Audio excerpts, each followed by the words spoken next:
Formula लगा के आगे चलिए, आगे चलिए, चलिए आगे चलिए। अगला प्रश्न देखते हैं। शाबाश शाबाश। एक कार जिसका मास है 1000 kilogram, negotiate a banked curved of radius 90 metre on a frictionless road if the bank. या तू नीट कम समय में भी पढ़कर फोड़ेगा, डर मत, आत्मविश्वास रख, तन मन धन और कर्तव्यनिष्ठ तरीके से अपनी मेहनत कर, पढ़ाई कर। और ये 2 लाइन बहुत इंपॉर्टेंट है हर नीट एस्पिरेंट के लिए। नीट के पेपर पर काबू पाओ और रिश्तेदारों की नींद उड़ाओ। और कुछ मत समझ लेना इसे, क्योंकि आपसे भी रिलेटिव पूछते होंगे और भाई नीट की तैयारी कैसी चल रही है, तो उन्हें जवाब देना है कि नहीं। अपना योद्धा बैच जिसमें हम पीवाईक्यूज के क्वेश्चंस करा रहे हैं, तो मैं सनी यादव सर आपको आज वर्क पावर एनर्जी और सर्कुलर मोशन के क्वेश्चंस के झिंगा लाला करा दूंगा एकदम। हम क्वेश्चन को शॉर्ट ट्रिक से और कॉन्सेप्चुअल तरीके से भी सॉल्व करेंगे। यहां पे हम एलिमिनेशन मेथड भी इस्तेमाल करेंगे, जिससे आपको यह समझ में आ जाए कि कम टाइम में क्वेश्चन को गोली से कैसे मारा जाता है। यह गोली दिमाग से चलाई हुई गोली होती है, बंदूक से नहीं, डबल शॉट। तो ये वो क्वेश्चन जो मेडिकल में पहुंचाएगा आपको बढ़िया तरीके से। पहले पढ़ते हैं क्वेश्चन क्या बोल रहा है, उसको समझते हैं मजे से। A gramophone record is revolving with an angular velocity omega. A coin is placed at a distance r from the center of the record. The static coefficient of friction is mu. The coin will revolve with the record if। अंग्रेजी में पढ़ो। एक record है, gramophone record है, वो घूम रही है ओमेगा की स्पीड से भैया, और उस पर एक सिक्का रखा हुआ है। सिक्का और ग्रामोफोन रिकॉर्ड के बेस के बीच में फ्रिक्शन भी लग रहा है। हिंदी में भी पढ़ लो ना। एक ग्रामोफोन रिकॉर्ड ओमेगा कोणीय वेग से घूम रहा है। रिकॉर्ड के केंद्र से आर दूरी पर एक सिक्का रखा जाता है। स्थैतिक घर्षण गुणांक म्यू है। रिकॉर्ड के साथ सिक्का घूमेगा यदि। ये 4 ऑप्शन दे रखे हैं। अब इसे आगे वाले इस क्वेश्चन को आगे वाले पेज पर सॉल्व करते हैं। बड़े ध्यान से सोचो। ये अपना ग्रामोफोन है, ओमेगा की स्पीड से घूम रहा है। यहां एक सिक्का रखा है, ठीक है। ये क्या रखा है प्यारे? सिक्का। अब वो कह रहा है कि सिक्का और इसके बेस के बीच में सफिशिएंट फ्रिक्शन है।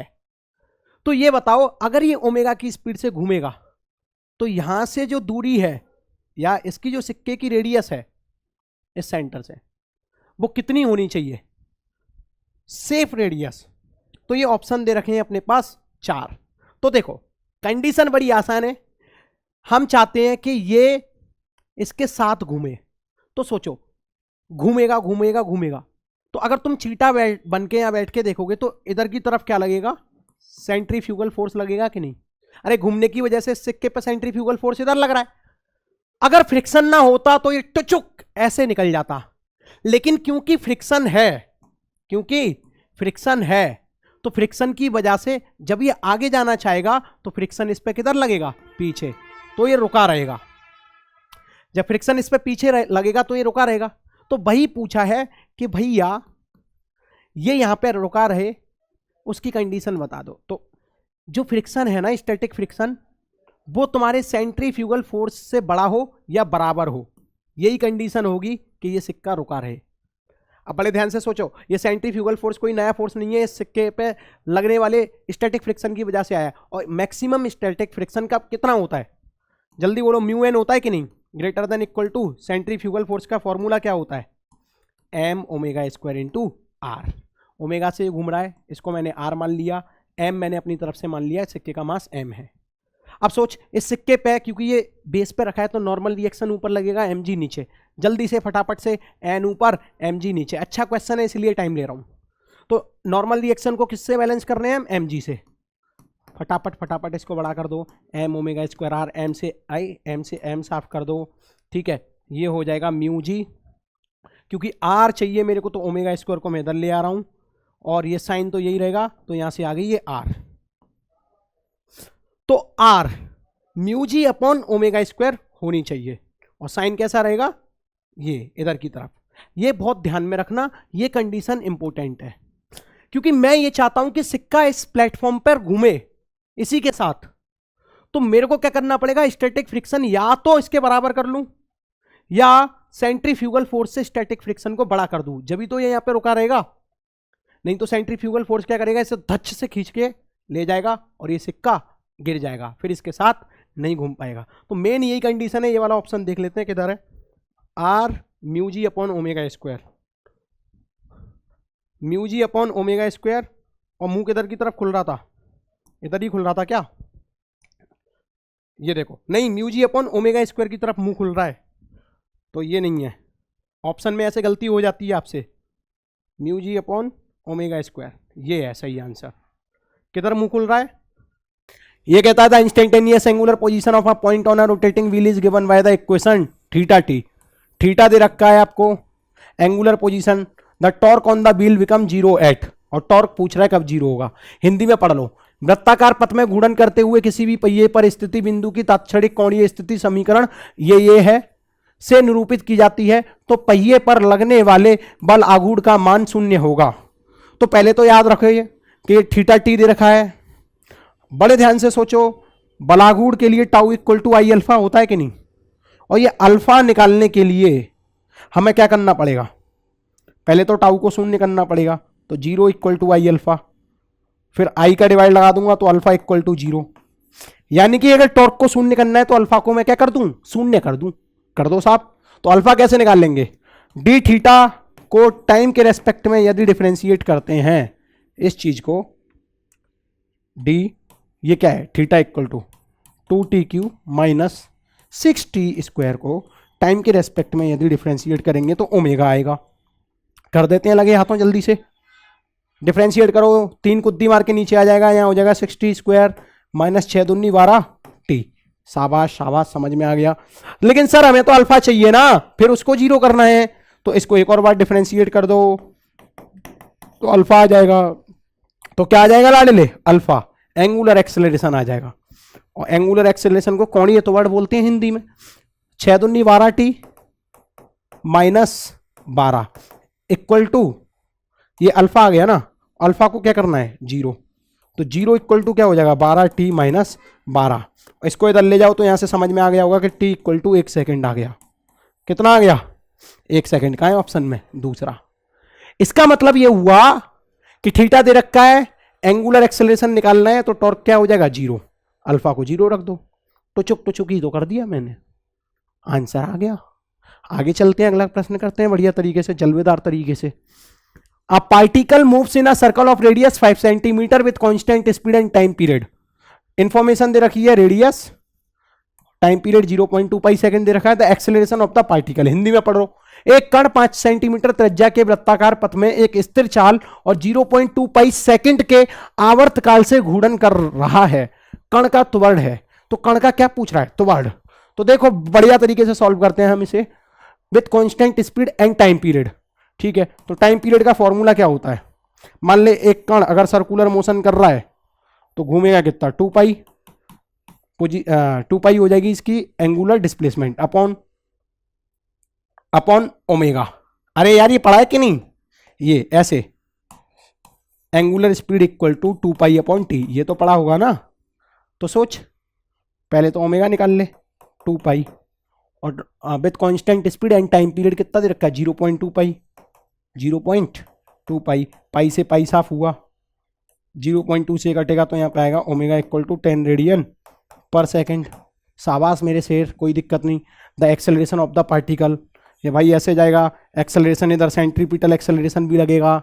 तो यहाँ पे पूछ क्या रहा है, रेडियस दे रखी है, ओमेगा निकल गया तो सेंट्रीपिटल एक्सेलरेशन ही पूछ रहा है। तो सेंट्रीपिटल एक्सेलरेशन आएगा AC equal to omega square into are.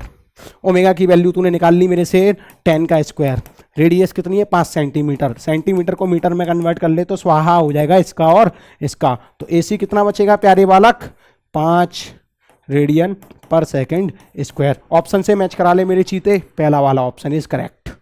Are you understand what am I saying, just know the formula and apply and use all the equations carefully. हमें पता है omega equal to 2 pi t होता है, time period हमें दे रखा था, हमने omega निकाल लिया, फिर एक्सेलरेशन निकाल लिया सेंट्रीपिटल का फॉर्मूला लगा के।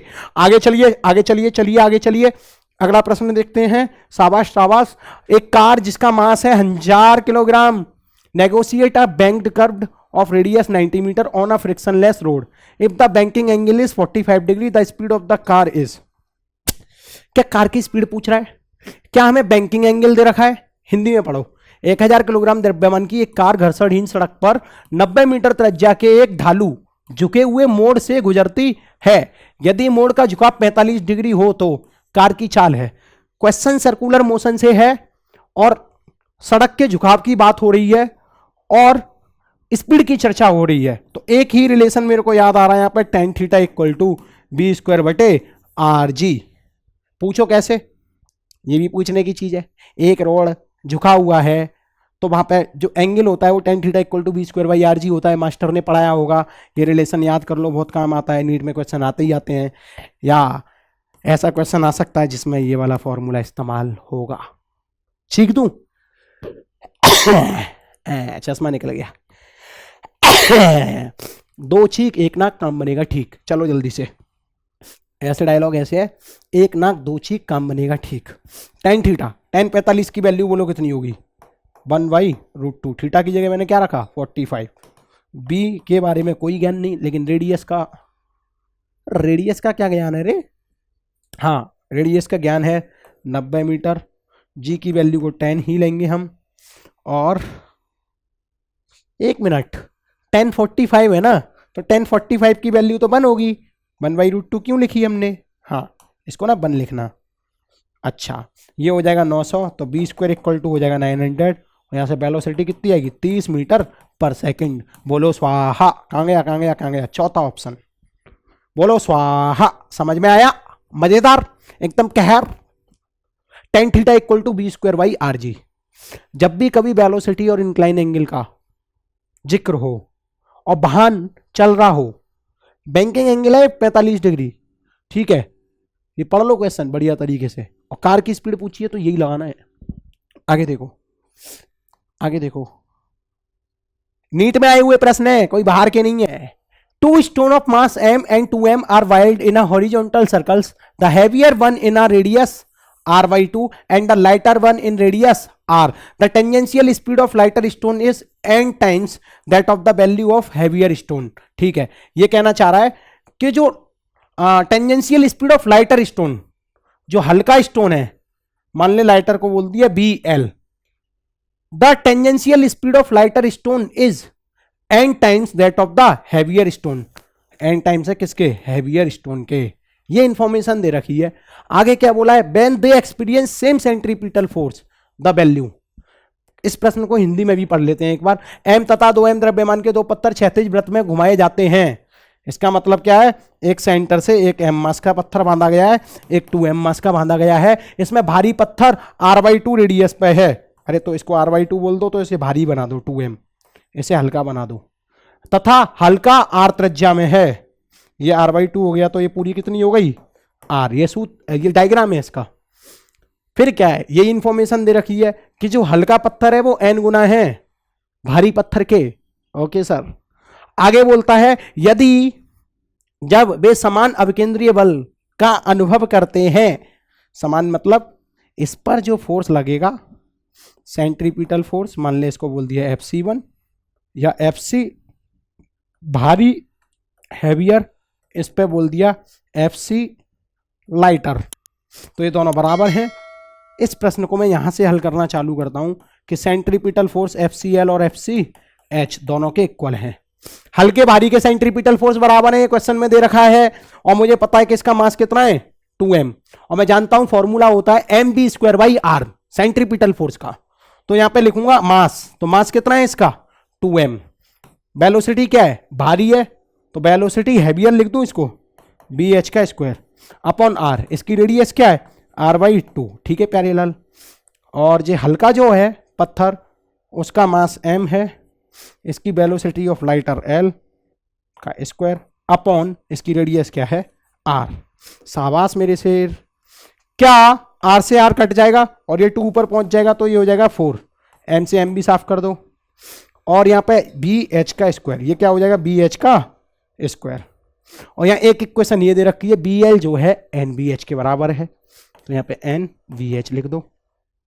अब इसका स्क्वायर कर दो ना, क्योंकि इसका स्क्वायर हो रहा है ना bl का। तो यहाँ पे देख प्यारे लाल, ये इससे साफ हुआ, तो n² की वैल्यू आएगी 4।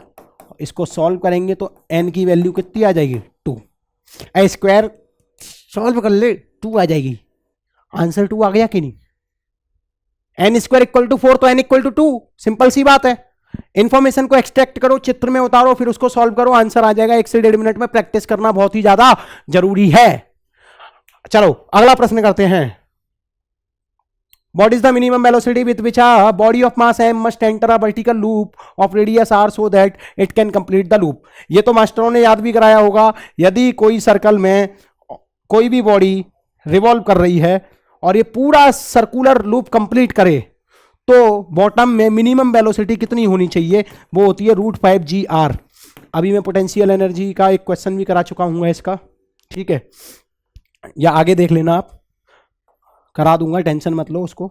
तो √5 g r होती है, इसमें ऑप्शन कौन सा है? चौथा।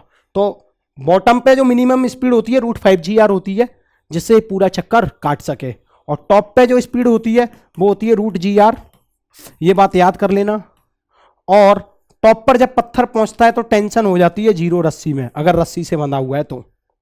और जैसे ही अगर रस्सी में टेंशन 0 हो जाएगी तो तुम ये कहोगे कि सर यहाँ पे तो टेंशन जो है रस्सी में 0 हो गई, तो रस्सी तो ढीली पड़ गई है, पत्थर गिर जाना चाहिए। पर पत्थर गिरता बिल्कुल नहीं है। क्यों नहीं गिरता? क्योंकि इस पत्थर में या इस पार्टिकल में या इस बॉडी में एक वेलोसिटी है √g r, जिसके वजह से ये इनर्शिया में रहता है, और इनर्शिया में रहने की वजह से ये मूव करता है आगे की तरफ। टेंशन ही तो 0 ही है, इनर्शिया नहीं। आगे चलो। A mass m is attached to a thin wire and wired in a vertical circle. The wire is most likely to break when? ये भी अच्छा क्वेश्चन है। ये कह रहा है कि एक वायर से पत्थर बंधा हुआ है या कुछ ऐसा कि ये सर्कुलर मोशन कर रहा है। किसी पतले तार से जुड़े द्रव्यमान m को किसी ऊर्ध्वाधर वृत्त में तीव्रता से घुमाया जाता है। ठीक है भाई, घुमा दो, m मास का, ठीक है, घुमा दो, सही डायग्राम बनाया है। इस तार के टूटने की अधिक संभावना कब होगी?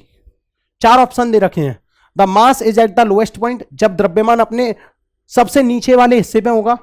Incline at an angle of 60 second from vertical, जब वो 60 डिग्री के एंगल पर होगा। या the mass is at the highest point, या वो अपने हाईएस्ट पॉइंट पे होगा। द वायर इज हॉरिजॉन्टल, तो चुक, हॉरिजॉन्टल का मतलब ये होता है। तो मेरी बात सुन, जब वायर में सबसे ज्यादा टेंशन होगी तभी वो टूटने के चांस में आ पाएगा, यानी कि तब उसके टूटने के चांस ज्यादा होंगे। तो सोच, वायर यदि सीधा लटका हुआ है तो नीचे mg भी लग रहा है, ऊपर टेंशन है, और तुम्हें पढ़ाया भी गया होगा कि जब वायर सबसे नीचे लटका हुआ होता है, यानी कि बॉटम पॉइंट पे होता है, तो mg भी होता है, और इधर mv² बाई r, सेंट्रीफ्यूगल या सेंट्रीपिटल फोर्स बोल लो, जो कि एड ऑन हो जाता है। तो जो टेंशन होती है उस टाइम पे मैक्सिमम होती है, जो कि होती है mg mv² बाई r। और जब वायर सबसे नीचे वाले पॉइंट पे होता है तभी उसके टूटने के चांस ज्यादा होते हैं, क्योंकि टेंशन उस टाइम इसमें सबसे ज्यादा होती है। ज्यादा चर्चाएं नहीं करेंगे, आंसर नंबर पहले ही होना चाहिए, the mass is at the lowest point. ठीक है, समझ में आया? अरे जब वायर में सबसे ज्यादा टेंशन होगी, टूटने के चांस भी सबसे ज्यादा होंगे। सबसे ज्यादा टेंशन कब होगी वायर में? जब वो लोएस्ट पॉइंट पे होगा। आगे चलो, नीट 2019 में आया हुआ प्रश्न। A block of mass 10 kilogram is in contact against the inner wall of a hollow cylindrical drum of radius 1 meter. The coefficient of friction between the block and the inner wall of the cylinder is 0.1. The minimum angular velocity needed for the cylinder to keep the block stationary when the cylinder is vertical and rotating about its axis will be. ये बात ध्यान से सुनो, हिंदी में भी लिखा है। इस प्रश्न को मैं आगे हल कराता हूं। ये एक ड्रम है जो कि रोटेटरी ड्रम है, आपने सुना होगा अभी मेरे मुंह से। ये मान ले ओमेगा स्पीड से घूम रहा है, और बोला क्या है, बड़े ध्यान से सुनो। एक ब्लॉक है जिसका मास है 10 किलोग्राम, जो कि कांटेक्ट में है रोटेटरी ड्रम के बॉल के। तो ये रोटेटरी ड्रम के बॉल के कांटेक्ट में एक 10 किलोग्राम का ब्लॉक रखा हुआ है।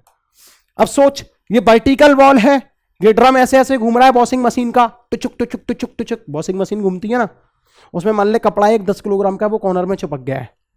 यही है बस बात। अब सोच, ये इसमें चिपकेगा क्यों? क्योंकि ये सेंटर के अबाउट घूम रहा है, इस एक्सिस के अबाउट। तो अगर मैं इस ड्रम पे चीटा बन के बैठ गया तो मुझे क्या दिखेगा कि इस पे सेंट्रीफ्यूगल फोर्स ऐसे लग रहा है, और दीवार इस पे नॉर्मल रिएक्शन ऐसे लगा रही है, लेकिन इसके वजन की वजह से mg किधर लगेगा? नीचे, तो ये झटक से नीचे नहीं गिर जाएगा क्योंकि नीचे तो सिर्फ mg लग रहा है, लेकिन ये गिरा नहीं, ये इसी के साथ घूम रहा है, तो इसका मतलब mg को भी कोई ना कोई बैलेंस कर रहा है, जिसका नाम है फ्रिक्शन फोर्स। ये mg की वजह से नीचे गिरने के लिए तत्पर तैयार है, लेकिन इस दीवार के कांटेक्ट में ये ब्लॉक है कि नहीं है। जब ये नीचे गिरेगा यानी कि नीचे की ओर चलना चालू करेगा, तो दीवार और ब्लॉक के बीच में फ्रिक्शन होने की वजह से फ्रिक्शनल फोर्स ऊपर लगेगा। तो गिरने की कंडीशन क्या है, जो फ्रिक्शनल फोर्स है वो यदि बड़ा या बराबर होगा mg के, तो ब्लॉक नहीं गिरेगा, नहीं गिरेगा। ठीक है प्यारे, बड़े ध्यान से सोच, अरे सोच, फ्रिक्शनल फोर्स बड़ा हो जाए या बराबर हो जाए mg के, तभी नहीं गिरेगा। गलती से mg बड़ा हो गया तो ये नीचे गिर जाएगा। तो हमें वो कंडीशन लिखनी है जिसमें ये ना गिरे।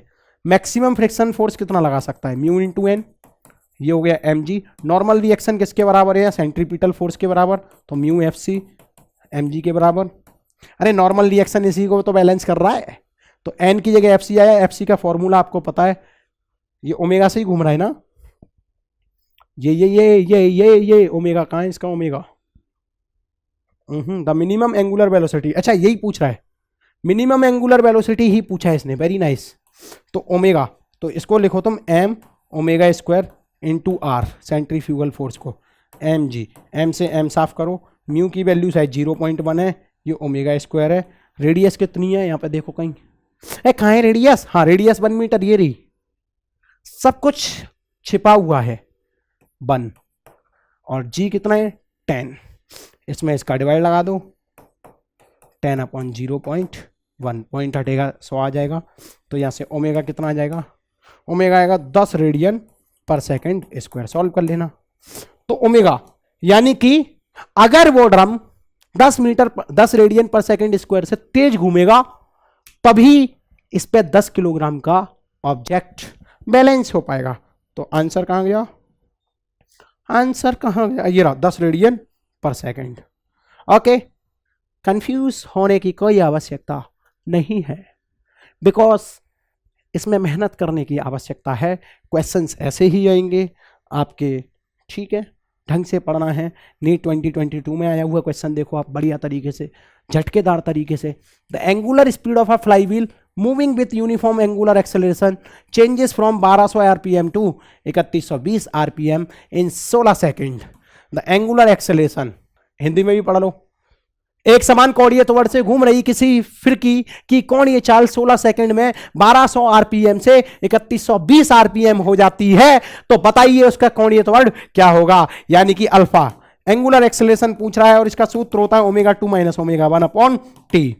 ओमेगा 2 बोले तो कितना हुआ 3120, ठीक है, ये हुआ 1200 और टाइम कितना लग रहा है 16 सेकंड। इसको इसमें से इसको हटाओगे तो 0 आएगा, 2 जाएगा और यहाँ 9, तो ये मेरे हिसाब से बचेगा 1920, 1920 बचेगा भैया। और ये आरपीएम में एक रिवॉल्यूशन में 2 पाई होता है, रेडियन पर सेकंड में कन्वर्ट कर लो, रिवॉल्यूशन पर मिनट होता है, इसका मतलब एक रिवॉल्यूशन में 2 पाई होता है, तो मल्टीप्लाई कर दिया, 1 मिनट में 60 सेकंड होता है। और ये 16 तो दहेज में आया हुआ है इसके साथ, तो डिवाइड लगाओ, 0 से 0 कटा, 6 से कितनी बार कटेगा, 6 3 18 12, 2 बार, 16 से कितनी बार कटा, 2 बार, तो आंसर आएगा 2 2 या 4 पाई। ऑप्शन में देखो किधर है, टुचुक टुचुक टुचुक टू टू टू। अब मेरे को बात बताओ, जल्दी से सोचो, ये आंसर हो गया 4 पाई इसका। अगला क्वेश्चन करो। अब चलो, force F on a particle moving in a straight line varies with distance d as shown in the figure. चित्र में दर्शाया गया भैया कुछ। The work done on the particle during its displacement of 12 metre is. सबसे पहले information को question में से खींच ले और पॉज करके पहले ट्राई करने की कोशिश करो तुम लोग। अब बड़े ध्यान से सोचो, ये क्वेश्चन कह रहा है कि भैया फिगर में कुछ दर्शाया गया है और पूछा क्या है। सबसे पहले फोकस करो, पूछा क्या है। अगर नहीं भी कर पा रहे हो तो यूनिट देख लो, यहां जूल जूल जूल दे रखी है और वर्कडन की चर्चा हुई है, तो जाहिर सी बात है वर्कडन पूछा होगा। तो कम समय में कैसे सॉल्व करेंगे, बड़े ध्यान से सोचो। ये फोर्स है, ये डिस्प्लेसमेंट की चर्चा है और ये एरिया दे रखा है भाई। भाई ये कर्व, ग्राफ ही तो है, कर्व ही तो है। तो आप जानते हो कि वर्कडन का जो फॉर्मूला होता है वो ग्राफ के पर्पस में क्या आएगा, area under curve, area under curve. Curve क्या है यहाँ पे, ये अपना साफ साफ दिख रहा है कि ये रेक्टेंगल है, ये ट्राइंगल है, इन दोनों का एरिया निकाल लो। 7 में से 3 गए तो कितने बचेंगे बोलो प्यारे लाल? 4 बचेंगे। सर 12 में से 7 गए तो 5 बचेंगे। अरे तो तेरे को ट्राइंगल का एरिया निकालना आता है और रेक्टेंगल का भी निकालना आता है। ये वाली लंबाई कितनी है? 2, तो 4 2 जा 8, इसका एरिया 8, ये 5, ये भी 2, तो इस ट्राइंगल का एरिया क्या हो जाएगा? Half into 2 into 5। अरे बेस इंटू हाइट होता है ना, 2 से 2 मार दो, ये कितना आया? 5। तो 8 + 5, टोटल एरिया कितना है? 8 5 13। ऑप्शन में देखो 13 किधर दे रखा है, जल्दी देखो। मेरे हिसाब से ये दे रखा है 13, तो इस क्वेश्चन को तुमने मार दिया, इसकी 13 ही कर दी। समझ में आया? इसका 13 जूल आंसर है। Simple, just observe the diagram. पूरा क्वेश्चन पढ़ने में टाइम वेस्ट करने से बढ़िया है ऑप्शन की यूनिट देख लो, क्योंकि सिंपल है। ठीक है, आगे चलो।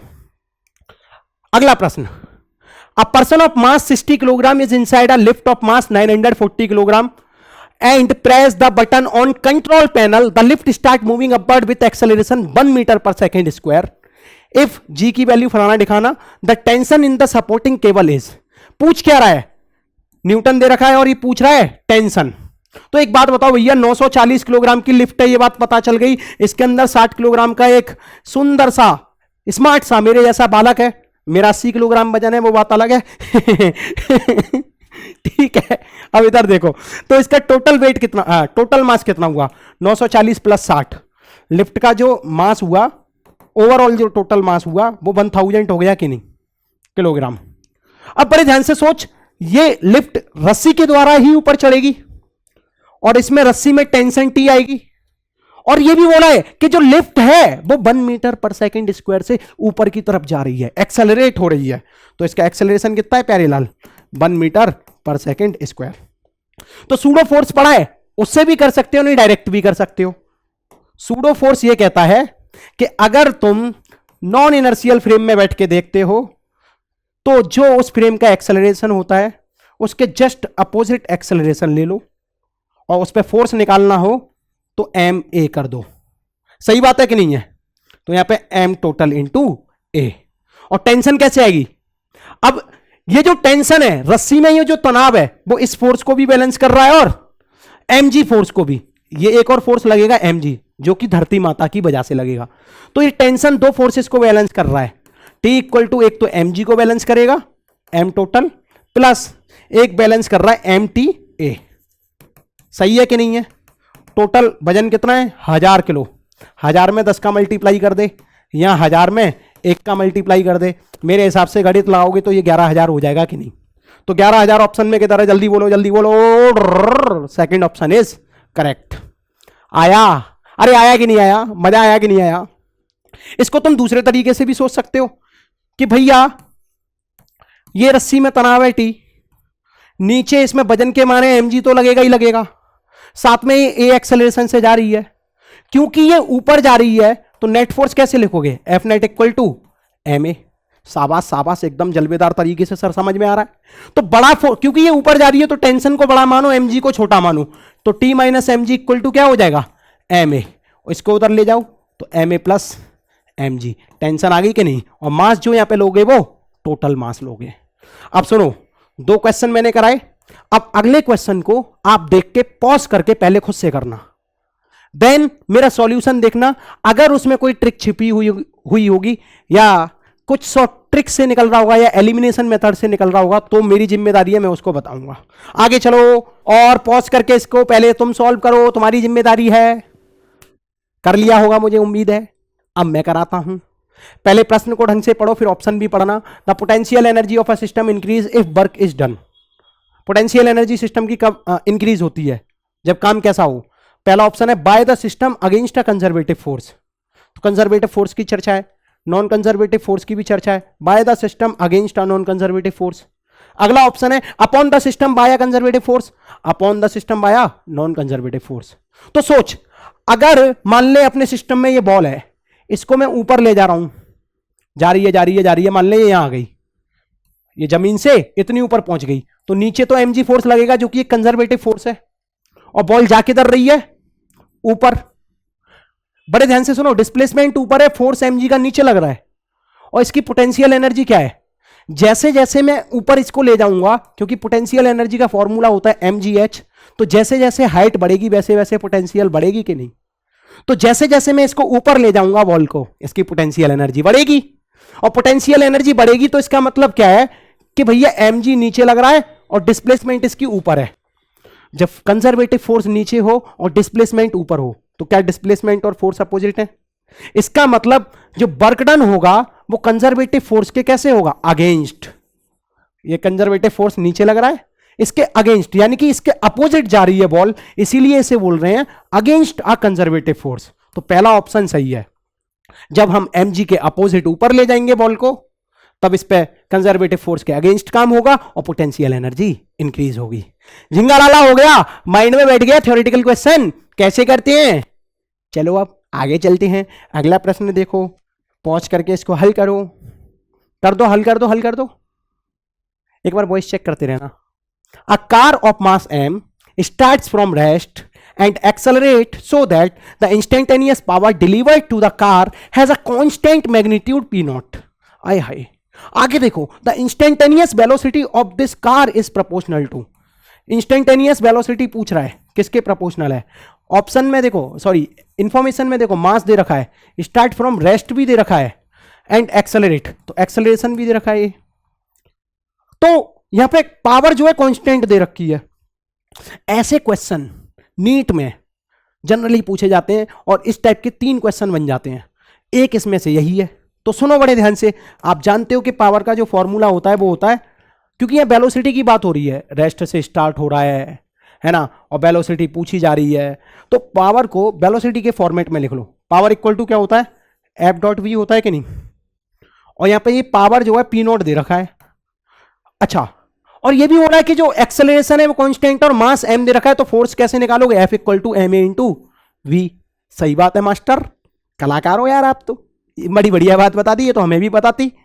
अच्छा, लेकिन वो कह रहा है कि वेलोसिटी का टाइम के रेस्पेक्ट में रिलेशन बताओ। Velocity of this car is proportional to, option में देखो टाइम टाइम टाइम टाइम आ रहा है हर जगह, तो हमें कुछ ऐसा जुगाड़ बिठाना है कि वेलोसिटी और टाइम का हम रिलेशन ले आए, दो अच्छे लोगों का हम संबंध बना दें। तो चलिए इन दोनों का संबंध बनाते हैं हम। ओके, एक्सेलरेशन को क्या लिख सकता हूं मैं? dv अपॉन dt लिख सकता हूं कि नहीं? अरे क्योंकि एक्सेलरेशन को ये लिखूंगा तभी तो टाइम का फैक्टर आएगा, और यहां पे वेलोसिटी फोकट में है ही है। आगे देखो बड़े मजे से, क्या ये अपने पास कांस्टेंट है नमूना? ठीक है, तो ये b और dv तो एक ही जात के हैं, इन्हें एक साथ रहने दो। dt को उधर ले जाओ नमूने के पास, तो p naught dt equal to m b dv। अब देख, क्योंकि यह dt का मल्टीप्लाई हो रहा है या dv का मल्टीप्लाई हो रहा है, तो यह चीज दर्शाती है कि भैया इसका दोनों तरफ इंटीग्रेशन कर दो। और इंटीग्रेशन करते समय हमें पता है कि पी नोट तो जो है कांस्टेंट है, बचेगा dt, और dt का इंटीग्रेशन होता है t, होता है कि नहीं? अरे कांस्टेंट को बाहर खींच ले, dt पे सांप लगा हुआ है, उसका इंटीग्रेशन करेगा तो t आएगा। m b dv का इंटीग्रेशन होगा तो क्या आएगा? b square by 2। ठीक है, लिमिट क्या लोगे? क्योंकि ये 0 से चालू हुआ है तो 0 b, फिर इसमें b पुट कर दोगे तो यही आ जाएगा ना लौट के। इसमें लिमिट क्या लोगे? 0 से चालू हुआ है टाइम t, तो भाई पुट कर दो, तो p naught t equal to m B square by 2। अब बड़े ध्यान से सोचना है कि जो टाइम होगा वो किसके प्रोपोर्शनल है, या वेलोसिटी। देख, p नॉट, मास, ये तो सब यार कांस्टेंट चीज है ना, तो यहां पे देखिए t है, ये कांस्टेंट, ये भी नंबर कांस्टेंट, ये भी कांस्टेंट, तो t is directly proportional to b square. यहां से स्क्वायर हटाएगा तो रूट t हो जाएगा कि नहीं? तो b is directly proportional to root t। Option में मैच कर ले, किधर दे रखा है ये सब? ये रहा, सेकंड ऑप्शन इज करेक्ट। ये बात याद करने की भी है। ये प्रश्न, अगर कोई कार m मास की a एक्सेलरेशन से दौड़ रही है जिसकी पावर कांस्टेंट है, स्पीड u इक्वल टू 0 थी इनिशियल, देन फाइनल स्पीड का और टाइम का रिलेशन क्या होगा? तो b is directly proportional to root t। ये बात आप डायरेक्ट भी याद कर सकते हो, कॉपी में भी लिख सकते हो। अगले प्रश्न की ओर चलते हैं, आप स्क्रीनशॉट ले सकते हो, इसका ले लो। हाँ, मेरा स्मार्ट सा फोटो भी प्लीज प्लीज प्लीज। यार अच्छा लगता है, कटिंग करा के आया हूं यार मैं। चलो इधर देखो, अगला प्रश्न। A block of mass 10 kilogram moving in x direction with a constant speed of 10 metre per second. खुद से ट्राई कर लो एक बार इसे पढ़ के। फिर मेरे को देख लेना, मैं भी तो कराऊंगा ही। आगे बोल रहा है is subjected to a retarding force F equal to फलाना दिखाना। ये फलाना दिखाना ही है। अब यहां पे देखो फलाना दिखाने में एक्स की वैल्यू आ रही है जो कि वेरिएबल है। आगे लिखा है ड्यूरिंग इट्स ये अलग है, during its travel from x equal to 20 metre to 30 metre its final kinetic energy will. देखो फोर्स के बारे में जागरण हो रखा है, पूछ क्या रहा है काइनेटिक एनर्जी, और यह भी बताया कि 10 किलोग्राम का ब्लॉक है, एक्स डायरेक्शन में मूव कर रहा है और स्पीड भी दे रखी है with a constant speed 10 metre per second. तो ऐसे प्रश्न जिनमें फोर्स और स्पीड की दोनों की चर्चा हो और वर्क पावर एनर्जी जैसा चैप्टर चल रहा हो तो आपके जहन में आना चाहिए वर्क एनर्जी थ्योरम। और वर्क एनर्जी थ्योरम यह कहती है कि जो टोटल वर्क डन होता है वो चेंज इन काइनेटिक एनर्जी के बराबर होता है, और यहां टोटल वर्क डन इस फोर्स की वजह से होगा, और ये फोर्स रिटार्डिंग फोर्स है, मतलब वस्तु आगे जा रही है तो ये चाहेगा पीछे को डीएक्सेलरेट करना, तो इसका फोर्स पीछे लग रहा है, वस्तु आगे जा रही है, दोनों अपोजिट डायरेक्शन में है तो वर्क डन नेगेटिव होगा इसका। तो हमेशा रिटार्डिंग फोर्स का वर्क डन नेगेटिव होता है, जैसे कि हवा की वजह से, ठीक है, हवा की वजह से जो फोर्स क्रिएट होता है जिसको आप उसको भी नेगेटिव वर्क डन में ही लेते हैं। यहां पे देखो टोटल वर्क डन क्या होता है, क्योंकि फोर्स वेरिएबल है तो एफ डॉट डी एस लिख देंगे यहां पे वर्क डन, और ये किस में होगा माइनस में। चेंज इन काइनेटिक एनर्जी को क्या लिखेंगे, kinetic energy final minus kinetic energy initial. बोलो हाँ, समझ में आया। अब फोर्स क्या है यहाँ पे 0.1 एक्स, तो माइनस का साइन लेते हुए 0.1 एक्स। अब डी एस यहाँ पे डिस्प्लेसमेंट है, क्योंकि ये एक्स में दे रखा है तो मेरी मजबूरी होगी कि एस को एक्स में कन्वर्ट कर लूं, तो इसको भी मैं किस में कन्वर्ट कर लूंगा डी एक्स, ठीक है। क्योंकि टोटल वर्क डन लिख रहा हूं तो इंटीग्रेशन यानी कि सांप तो अपना लहरता हुआ आ ही जाएगा, और इस लहरते हुए सांप में ये बोला है कि ये ट्रेवल करेगा from x equal to 20 metre to x equal to 30 metre. ये चीज जो है इसी को बोलते हैं हम लिमिट। ये इनिशियल वैल्यू है, ये फाइनल वैल्यू है, तो इनिशियल वैल्यू को नीचे लेंगे प्यारे लाल और फाइनल वैल्यू को ऊपर लेंगे प्यारे लाल। फाइनल काइनेटिक एनर्जी पूछा क्या है, इट्स फाइनल काइनेटिक एनर्जी, यही पूछा है तो उसको शांति से ऐसे ही लिखो।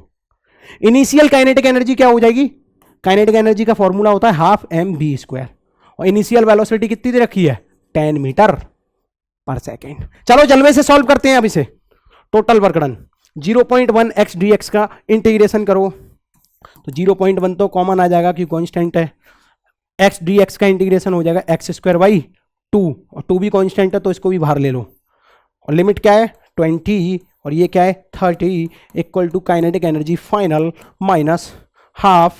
मास बोले तो 10 किलोग्राम दे रखा है प्रश्न में, वेलोसिटी बोले तो 10, तो ये हो जाएगा 10 का स्क्वायर करेंगे तो 100। क्या ये 2 से कितनी बार कटेगा, कुचुक 5 बार, कुचुक 5 बार कट गया, ठीक है।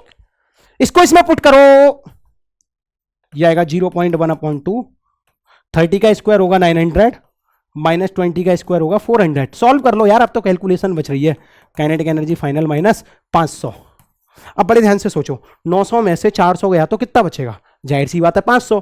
500 में 0.1 का मल्टीप्लाई करोगे तो 50 हो जाएगा, 50 का 2 में डिवाइड लगाओगे तो 25 हो जाएगा, माइनस का मल्टीप्लाई करोगे तो माइनस 25 हो जाएगा। बोलो हाँ, माइनस 500। अब ये इधर ले आओ तो काइनेटिक एनर्जी फाइनल यहां से आ जाएगी 500 माइनस 25 कितना आया 475, कितना 475 जूल। तो यहाँ पे ऑप्शन देखो कहाँ है, ऐसा गंदा सा, ओहो लालटेन लेके यहाँ पे रखा हुआ है ऑप्शन। दिखा कैसे सोचना है, जब भी कभी आपको फोर्स दिख जाए और स्पीड का रिलेशन दिख जाए, ठीक है, बिना सोचे वर्क पावर एनर्जी में वर्क एनर्जी थ्योरम लगा दो। वर्क एनर्जी थ्योरम, हाँ भाई, काइनेटिक एनर्जी या वेलोसिटी से रिलेटेड सवाल हो, वर्क डन दे रखा हो तो वर्क एनर्जी थ्योरम बिल्कुल कारगर है, बिल्कुल कारगर है, कुछ मत सोचो। आगे चलो, स्क्रीनशॉट ले लो, अच्छा क्वेश्चन है। ओके, अब देखो कैसे मैं तुम्हारा मोटिवेशन बढ़ाता हूं। यहां देखो, a body of mass 1 kilogram begins to move under the action of a time dependent force. ये टाइम डिपेंडेंट फोर्स है लाडले। अब ये कह रहा है I and J are unit vector along X and Y axis, what power will be delivered या developed by the force at time T. तो बताओ पावर क्या डिलीवर डेवलप होगी टाइम टी में। तो किसकी बात हो रही है? पावर की। और पावर की बात हर एक कोई करता है। और तुम जानते हो कि अगर फोर्स दे रखा है तो पावर का फॉर्मूला होता है F.V। अब तुम्हारी मजबूरी यह है कि तुम कहोगे सर फोर्स तो दे रखा है लेकिन वेलोसिटी की कोई जिक्र नहीं है, तो वेलोसिटी कैसे निकालें? तो आप एक बात बताओ प्यारे, फोर्स इक्वल टू कितना दे रखा है यहाँ? 2ti प्लस 3t² जे कैप, यही है कि नहीं है? और फोर्स का फॉर्मूला क्या होता है? ma। और एक्सेलरेशन को क्या लिख सकता हूं मैं? dv/dt। अरे बोल हाँ, एकदम सही है जलवेदार। 2dd। ठीक है। अब देख मास कितना दे रखा है? 10 किलो, 1 किलोग्राम। एक तो यहां पे एक आ जाएगा। टी एक जात के हैं तो इसको यहां कर ले, बचेगा क्या? ये dv और ये हो जाएगा 2ti प्लस 3t² जे कैप, यहां पे आएगा ये dt। सही बात है। अब क्योंकि ये dt मल्टीप्लाई हो रहा है, या dv है, तो सांप ले आओ या इंटीग्रेशन कर दो, दोनों तरफ कर दो, दोनों तरफ इंटीग्रेशन कर दो, कोई समस्या नहीं। अब यहां से वेलोसिटी की वैल्यू पता चल जाएगी। dv का इंटीग्रेशन होगा b equal to 2t। t में dt का इंटीग्रेशन करोगे तो क्या आएगा? t²/2। आता है ना इंटीग्रेशन करना? मैं ऐसा मान के चलता हूं आपको इंटीग्रेशन आता होगा। t पर अब ये क्या है? 1। जब हम dt का इंटीग्रेशन करेंगे तो एक और ऐड हो जाएगा, और जो यहाँ पे ऐड होके आता है वही नीचे आ जाता है, तो ये हो जाएगा 2t²/2। आई कैप फोकट में लगा रहने दो। यहाँ हो जाएगा ये 3t² का 3। अब यहाँ पे स्क्वायर है, 2 है, तो इसमें एक जुड़ जाएगा, और जो जोड़ेगा वही नीचे आ जाएगा। जे कैप 3 से 3 साफ, 2 से 2 साफ। तो वेलोसिटी कितना आया प्यारे? ये आया t²i प्लस t³j। तो यहाँ पे वेलोसिटी आ गई। अब फोर्स तुम्हें पता है, वेलोसिटी तुमने निकाल ली। अरे फोकट में काहे घूम रहे हो बे? मल्टीप्लाई कर दो, डॉट प्रोडक्ट कर दो। 2ti, अब देखो खुद ही कर लो यार, लिखना पड़ेगा क्या? 2ti प्लस 3t² जे कैप, साथ में डॉट। अब इस चीज को भी लिखो, t²i प्लस t³j। अब देखो i का i के साथ आएगा तो 1 हो जाएगा, और t² क्या हो जाएगा? t के साथ मल्टीप्लाई हो गए, 2t³ plus t² into t³ होके क्या हो जाएगा? 3t⁵ ये ऐसा गंदा सा आंसर देखो कहाँ है? 2t³ प्लस 3t⁵ वॉट, चौथा वाला। Fourth option is correct. समझने की बात क्या है यहाँ पे? ये सवाल vector plus work power energy का है, तो वेक्टर भी स्ट्रांग होना चाहिए, आपको डॉट प्रोडक्ट के साथ खेलना आना चाहिए। चाहिए कि नहीं चाहिए आना? जलवेदार तरीके से अगला प्रश्न करते हैं, क्योंकि रिश्तेदारों को भी तो बताना है हमारा नीट क्लियर हो गया है। हैं, डायलॉग बढ़िया था ना मेरा? आगे देखो, देखो जब हम क्लासरूम में पढ़ाते हैं ना मोशन में, तो ऐसे ही एकदम फनी वे में मस्त एलोक्रेटिव तरीके से पढ़ाते हैं, जिससे बच्चे को एक एक चीज समझ में आए। और मुझे लगता है कि आप भी आनंद उठा पा रहे होंगे इस PYQ सेशन का। अगले क्वेश्चन को बढ़िया तरीके से पहले पढ़ो, पॉज करके करो, जल्दी करो। चलो मैं आपको कराता हूं अब, है ना? कर लिया होगा मुझे उम्मीद है आपने। इसको ना एलिमिनेशन वाले तरीके से भी कर सकते हैं। सोच, consider a drop of rain water having mass 1 gram falling from a height of 1 kilometre, it hits the ground with a speed of 50 metre per second, take g की वैल्यू फलाना दिखाना इतनी, the work done by the gravitational force and resistive force. देखो जो जो चीज दे रखी है वो देखो, मास दे रखा है 1 किलोग्राम, 1 किलोमीटर की हाइट दे रखी है, मतलब एक ड्रॉप है जो कि 1 ग्राम की है, और वो 1 किलोमीटर से नीचे गिर रही है। भाई साहब कहां गिर रही है? नीचे। और वो जब जमीन पर टकराती है तो कितनी वेग से टकराती है? वेलोसिटी से, 50 मीटर पर सेकंड से। ये क्वेश्चन में दे रखा है। आगे बोला है कि जो जी की वैल्यू है वो 10 है। जी की वैल्यू कितनी है? हेलो, 10। ठीक है, तो अब पूछ रहा है ग्रेविटेशनल फोर्स की वजह से काम। तो ग्रेविटेशनल फोर्स क्या है? mg है कि नहीं है? mg नीचे लग रहा है और ये ड्रॉप भी नीचे ही आ रही है, तो work done due to mg into जितना डिस्प्लेसमेंट या डिस्टेंस चला। अभी डिस्प्लेसमेंट देखो कितना है, 1 किलोमीटर, तो mg इंटू एस कर लो। m कितना है? 1 ग्राम। 1 ग्राम में 10⁻³ किलोग्राम होते हैं। g की वैल्यू 10, s की वैल्यू बोल 1 किलोमीटर, 1 किलोमीटर में 10⁻³ मीटर होते हैं, 67 ये कट जाएगा, और यहां पे वर्क डन आया 10 जूल। कितना आया? 10 जूल। अब यहां पर समझने की बात क्या है पता है, mg भी नीचे लग रहा है और ड्रॉप भी नीचे जा रही है, इसका मतलब दोनों डिस्प्लेसमेंट और फोर्स के साइन एक ही तरफ हैं, तो वर्क डन कैसा होगा, पॉजिटिव। दोनों की डायरेक्शन एक ही तरफ हो तो पॉजिटिव, दोनों की डायरेक्शन अपोजिट हो, वर्क डन में फोर्स की और डिस्प्लेसमेंट की डायरेक्शन अपोजिट हो तो वर्क डन नेगेटिव होता है। ठीक है, तो यहां पे पॉजिटिव में आएगा 10 जूल। ऑप्शन में देखो कहां है, यही है पॉजिटिव में 10 जूल और ये माइनस में है, तो ये तो काटी दो, तीसरा वाला सही है। क्या यहां पे मेरे को रेजिस्टिव फोर्स के बारे में कैलकुलेशन करने का कोई मतलब है, नहीं है, लेकिन मैं फिर भी बता दे रहा हूं कि इसका वर्क डन कैसे आएगा। देख, total work done equal to change in kinetic energy, यही होता है ना कंजर्वेशन ऑफ, नहीं, वर्क पावर।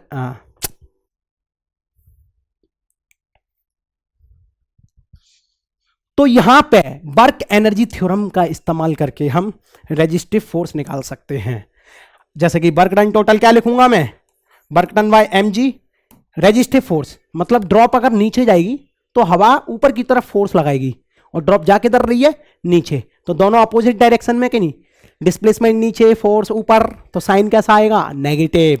हाँ, तो फिर यहां पे work done bye resistive force negative होगा, चेंज इन काइनेटिक एनर्जी होगी, kinetic energy final minus initial.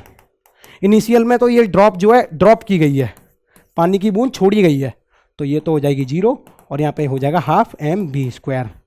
ये तुमने निकाल ही लिया है, अब ये तुम निकालोगे तो सॉल्व करके ये आ जाएगा। बोलो हाँ, समझ में आयो कि नहीं आयो। ट्राई करना है खुद से और ज्यादा मेहनत नहीं करनी। इस क्वेश्चन में साफ साफ पता है कि अगर ये निकालने बैठे तो टाइम ज्यादा लगेगा, इसीलिए एग्जामिनर ने ऑप्शंस ऐसे सेट किए हैं कि तुम एक चीज निकाल के भी आंसर को सही टिक कर दो, तो यही चीज आसान थी निकालना। चलो प्यारे, आगे चलते हैं। हाँ, मजे में हो, एकदम मोटिवेटेड हो ना, है मजे में हो तो आ जाओ, फिर अगला क्वेश्चन देख लो। A body initially at rest and sliding along a frictionless track from a height h। एक ये बॉडी है जो कि ऊपर हाइट h से छोड़ी जा रही है और ये ट्रैक है फ्रिक्शनलेस। आगे बोलो, just complete a vertical circle of diameter ab। Diameter कितना है, d। The height h is equal to, ये नीचे एक सर्कल है, अगर यहां से ये पार्टिकल छोड़ा जा रहा है तो वो यहां आएगा और यहां आके वो कम से कम इतनी स्पीड से आना चाहिए कि ये वाला सर्कुलर लूप पूरा कंप्लीट कर ले। क्वेश्चन समझ गए? इंक्लाइन प्लेन से एक पार्टिकल को छोड़ा गया, वो यहां आएगा, फिर यहां से आके पूरा सर्कुलर लूप कंप्लीट करेगा।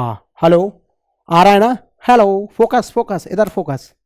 तो एक बात सोच, तुम जानते हो अगर किसी हाइट से पार्टिकल यहां से यहां आ रहा है तो वैसे तो तुम कंजर्वेशन ऑफ एनर्जी का इस्तेमाल करके कर लोगे, यहां पे इस पॉइंट पे वेलोसिटी निकाल लोगे पार्टिकल की, लेकिन आपको मास्टर ने बताया होगा कि अगर किसी भी पार्टिकल को फ्रिक्शनलेस सरफेस पर ऊपर से टॉप से फेंका जाता है तो यही ऑप्शन काफी है, ये वाली equation b² equal to u² plus 2as।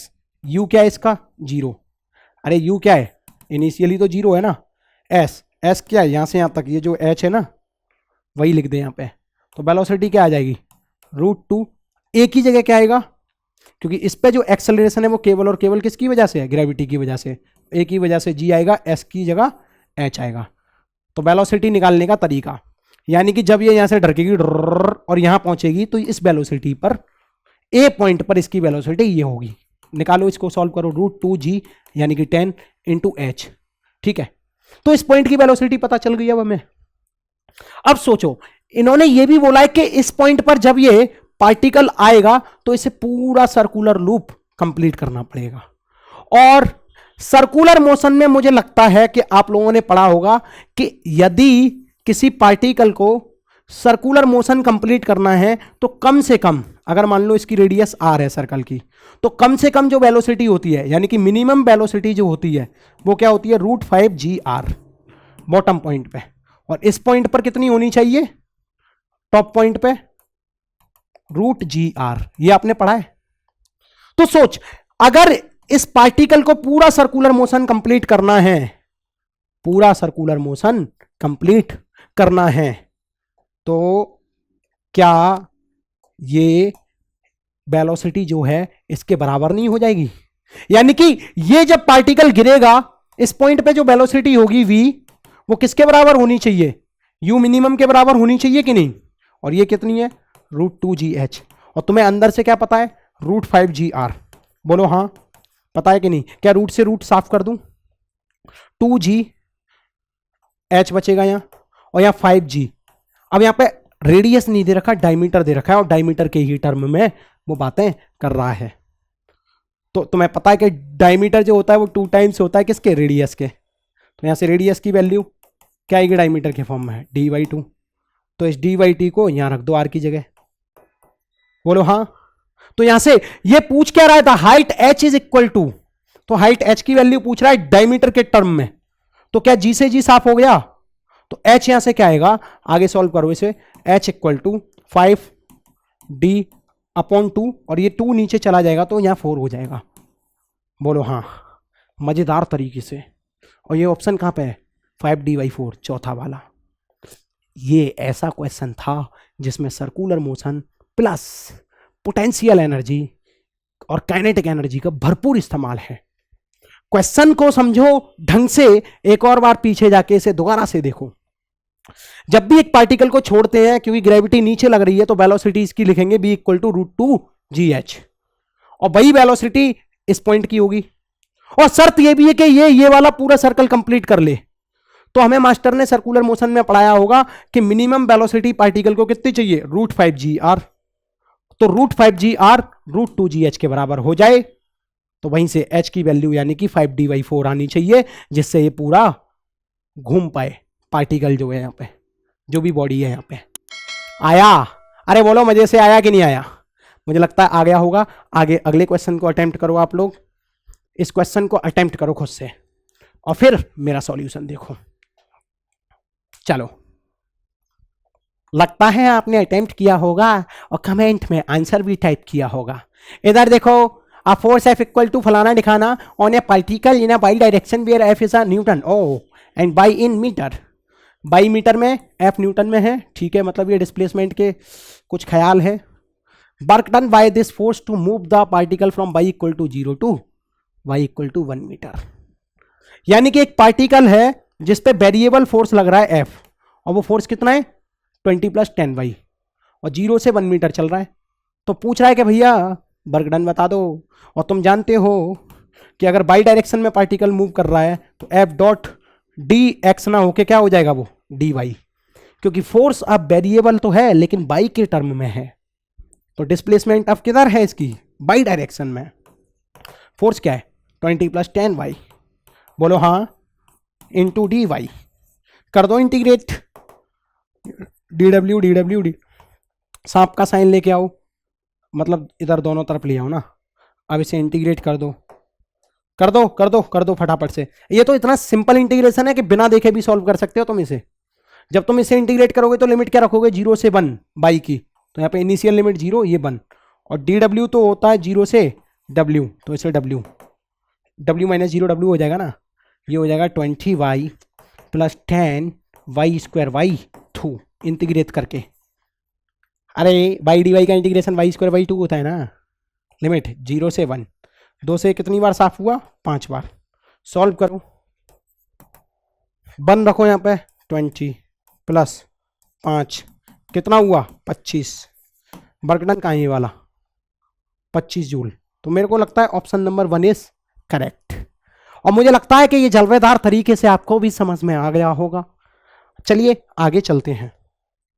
Okay, अगला क्वेश्चन देखो। इस क्वेश्चन को भी आप खुद से ट्राई करो, जल्दी जल्दी ट्राई करो, 2 सेकंड का टाइम है, ट्राई करो। करके देख लिया होगा मुझे उम्मीद है। अब यहां पे देखो प्रश्न क्या कहता है, a particle is released from height s from the surface of अर्थ। जमीन से s हाइट ऊपर एक पार्टिकल छोड़ा जा रहा है, ड्रॉप किया जा रहा है। At a certain height it's kinetic energy is 3 times it's potential energy. किसी एक सर्टेन हाइट पर, मान लेता हूं ये हाइट है, सर्टेन गिर रहा है, यहां पकड़ लिया मैंने इसको। यहां पे जो इसकी काइनेटिक एनर्जी है वो 3 टाइम्स है इसकी पोटेंशियल एनर्जी के। आगे बोलता है the height from the surface of earth and the speed of the particle at that instant are respectively. Surface से, यानी कि सरफेस से जब ये पार्टिकल यहां पे है, यानी कि ऐसे टाइम पर जब काइनेटिक एनर्जी 3 टाइम्स है पोटेंशियल एनर्जी के, तब सरफेस से जो हाइट होगी, मान लो मैंने h बोल दी, तो ये हाइट h क्या होगी, और इस पॉइंट पे जब पार्टिकल होगा तो यहां पे वेलोसिटी क्या होगी, the height from the surface of earth and the speed of the particle at that instant. यही तो पूछ रहा है, नए पेज पे सॉल्व करेंगे क्योंकि बहुत अच्छा प्रश्न है। फिगर बना लो, डुचुक डुचुक, बॉल गिर गई नीचे, u इक्वल टू 0 से छोड़ा, टोटल हाइट ऐसे है इसकी। अब मान लो यहां पकड़ ली, यहां पे काइनेटिक एनर्जी जो है 3 टाइम्स है पोटेंशियल एनर्जी के, और ये जमीन से जो हाइट होगी उसकी वो बतानी है, और इसी पॉइंट पे वेलोसिटी बतानी है। काइनेटिक एनर्जी का सूत्र होता है half m B square, 3 potential energy का होता है एम जी एच। क्या m से m को साफ कर दूं, यहां से बी स्क्वायर क्या आया, 2 का इसमें मल्टीप्लाई कर दो, 3 2 जा 6 जी एच। ओ माई गॉड, ये आ रहा है। अब यहां पे पोटेंशियल एनर्जी क्या लिखोगे बॉल की, ये तो पता है कि सर एम जी एच होती है, kinetic energy half m B square होती है। ठीक है ठीक है, कोई समस्या नहीं। ये जो है हमने इस पॉइंट की सारी चीजें लिखी हैं कि इस पॉइंट पे यदि वेलोसिटी भी है तो काइनेटिक एनर्जी क्या होगी, हाफ एम बी स्क्वायर। यदि इस पॉइंट पे जमीन से ये बॉल हाइट h ऊपर है तो इसकी पोटेंशियल एनर्जी क्या होगी, एम जी एच। सॉल्व करके यहां से एक इक्वेशन बन गई, वेलोसिटी आ गया। लेकिन मेरे को वेलोसिटी भी चाहिए और हाइट भी चाहिए, तो या तो मैं एक और इक्वेशन बना के इसको सॉल्व कर लूं, या कुछ जुगाड़ू लोग क्या करते हैं कि इस वाली इक्वेशन में ये वैल्यूज डाल के चेक कर लेते हैं, जो मैच कर रही होगी उसी ऑप्शन को टिक कर देते हैं। खैर मैं तो आपको सॉल्व करना सिखाऊंगा। यहां देखो, अब ये बॉल यहां से यहां तक आ रही है, तो यहां से यहां तक मैं एक सेकेंड इक्वेशन का इस्तेमाल कर रहा हूं, v square equal to u square plus 2gh। U क्या है बॉल का, 0, तो B square equal to 2g। इस वाली हाइट को लूंगा क्योंकि यहां से लेके यहां तक ही तो इस्तेमाल कर रहा हूं, तो इस हाइट को मैं h डैश बोल देता हूं थोड़ी देर के लिए। क्या बोल दूं, h डैश। और ये h डैश जो होगी वो क्या होगी, बड़े ध्यान से सोचना, ये जो h डैश हाइट है, क्योंकि ये पूरी टोटल हाइट तो गिवन है, वो कितनी है s, और ये वाली हाइट कितनी है h, तो h डैश आएगा s माइनस h। पुट कर दो, स्वाहा हो जाएगा, वरना 2g s minus h, v square की वैल्यू आएगी 6gh। ऐसे क्वेश्चन को अपने रिदम पे लेके आओ, कैलकुलेशन में काम में लेके आओ, उसे बढ़ाओ इसकी कैलकुलेशन स्पीड, अटेम्प्ट करना इसके बाद खुद से। 2g s माइनस h, क्या g से g साफ कर दूं, अरे बोलो, कर दिया साहब, अब क्या दिक्कत है। अब बड़े ध्यान से सुन, 2 से कितनी बार साफ हो गया, 3 बार, तो 3h, इस h को फिर यहां ले आओ, और ये कितना आया s, 3h प्लस h कितना हुआ 4h equal to s, h equal to आएगा यहां s अपॉन 4, कितना आएगा, h इक्वल टू आया s अपॉन 4। अगर हाइट हमें पता चल गई तो वेलोसिटी निकालने में कैसी शर्म, 6g, h की वैल्यू यहां रख लो, s अपॉन 4 स्क्वायर है अभी, तो ये इससे साफ कर दो, तो आएगा 3g s upon 2, b square हटाओगे तो रूट चढ़ जाएगा। अब ये ऑप्शन देख लो कहाँ पे, s अपॉन 4 और 3gs/2, मेरे हिसाब से ये वाला ऑप्शन, यानी कि ये वाला ऑप्शन करेक्ट है इंग्लिश मीडियम वालों। देखो ना, s upon 4 3gs/2, 3gs/2 root के अंदर ही होगा 2। अब तुमने निकाल तो दिया, लेकिन पेपर के पीयर प्रेशर में क्या कर दोगे, कहां गया, इसको टिक कर दोगे गलती से तो भी गलत माना जाएगा। Just think about this question and attempt this question very carefully. Are you understand what am I saying. Vivek, ये लाल वाली लाइन है, चेक करते रहना। ओके, इधर देखो, अब water falls from a height of 60 meter at the rate of 50 kilogram per second. To operate a turbine, the losses due to frictional force are 10% of the input energy. How much power is generated by the turbine? क्या हमसे power की बात हो रही है? पहले एक बात सोचो कि वाटर कितना गिर रहा है, 60 मीटर ऊंचाई से पानी गिर रहा है, और कितने रेट से गिर रहा है, 15 किलोग्राम पर सेकंड से, यानी कि मास पर यूनिट टाइम कितना दे रखा है, 15 किलोग्राम पर सेकंड। इंफॉर्मेशन को लिखो, ये क्या है, हाइट, आगे लिखा है the losses due to frictional force, और कोई फ्रिक्शन फोर्स है, हवा हो सकती है, कुछ भी हो सकता है, पानी गिर रहा है ना, तो उसकी वजह से एनर्जी में लॉस कितना हो रहा है? 10%। ठीक है, तो how much power generated by the turbine. तो पूछ रहा है पावर बताओ टरबाइन की क्या होगी। तो बड़े ध्यान से सोच, पावर क्या होता है भाई? Work done per unit time, और वर्क डन वही होगा जो एनर्जी पर यूनिट टाइम, ऐसे भी लिख सकते हैं इसको। तो चलो पहले तो पानी के गिरने की वजह से वर्क डन चेक कर सकते हैं हम। तो W इक्वल टू, क्योंकि पानी गिर रहा है, नीचे गिर रहा है, हाइट h से गिर रहा है और पानी का खुद का वजन है, तो वर्क डन हो जाएगा यहाँ पे mgh। तो वर्क डन का फॉर्मूला क्या लिखूं यहाँ पे? mgh और यहाँ पे T है। तो ये लेकिन m/T दे रखा है हमको, मास पर यूनिट टाइम दे रखा है, क्योंकि देखो 15 किलोग्राम पर सेकंड दे रखा है। तो मास पर यूनिट टाइम की जगह 15 लिख दो, जी की जगह 10 लिख दो, हाइट की जगह 60 लिख दो। तो ये जो पावर आएगी वो देखते हैं कितनी है, बोलो जल्दी से। ये हो जाएगा तुम्हारा 90, 15 6 90 होता है ना, तो 90 इंटू 2 जीरो और लगा दो, 9000 वॉट। ये वो पावर है जो अभी पानी गिर रहा है टरबाइन पर, लेकिन इस पावर के अंदर 10% लॉस भी हो रहा है, और इसका 10% निकालो कितना होगा, बोलो 10% कितना होगा इसका। मेरे को लगता है कि पावर है टोटल कितना है 9000, 10% निकालना आता है। ऐसे ही सोचो यार, इसमें कैलकुलेशन करने की आवश्यकता नहीं है। 100 का 10% कितना होता है? 10। ऐसे ही 9000 का 10% देखना है तो 100 का डिवाइड लगाओ, मल्टीप्लाई कर दो 10, तो वो कितना आएगा? 900। ऐसे करते हैं लोग। 10% of P equal to P कितना है? 9000 अपॉन 100 इंटू 10, जीरो से जीरो साफ हुआ। तो ये बच्चों वाली हरकतें नहीं करेंगे अपन। और ये 900 वॉट या 900 जूल एनर्जी का लॉस ही तो है एक तरीके से। अब बड़े ध्यान से सोच, तो जो नई पावर आएगी वो क्या आएगी? P dash equal to P minus 900, और P कितना है? 9000। 9000 माइनस 900 करो, कितना आएगा? जल्दी बोलो कितना आएगा। मेरे को लग रहा है यहां से ये माइनस करेंगे तो ये आएगा 8100, और 8100 वॉट आएगा। अब उसको किस में कन्वर्ट करना है? किलोवाट में। और जब किलोवाट में कन्वर्ट करोगे तो 1000 का डिवाइड लगाओगे, फिर वो हो जाएगा 8.1 kilowatt. Just think and solve this question. या कई लोग इसे ऐसे करते हैं, the losses due to the frictional force are 10% of input energy. पहले एनर्जी निकालेंगे, पर सेकंड एनर्जी निकाल लेंगे यहां से। पावर एक एक्चुअली में यहां पे पर सेकंड एनर्जी तो है, पर सेकंड वर्क डन ही तो है, उसी का 10% लॉस देख लिया। क्योंकि लॉस हुआ है इसीलिए इसको असली पावर जो आई थी 9000 उसमें से इसको माइनस कर दिया। तो जो एक्चुअल पावर मिलेगी टरबाइन को वो 8100 वॉट होगी। यही बात यहां पे समझने की है। और ये अच्छा क्वेश्चन है आपके लिए। वैसे तो लुल्लू पुच्चू सा क्वेश्चन है ठीक है, आगे चलें, खुद से भी अटेम्प्ट करके देखा करो। चलो आगे चलते हैं। तो ये वाला प्रश्न देखो आप, इसका भी झिंगालाला कर दो मस्त तरीके से एकदम।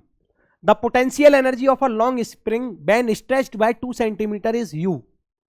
ये डाटा देख रहे हो? If the spring is stretched by 8 centimetre potential energy stored in it will B.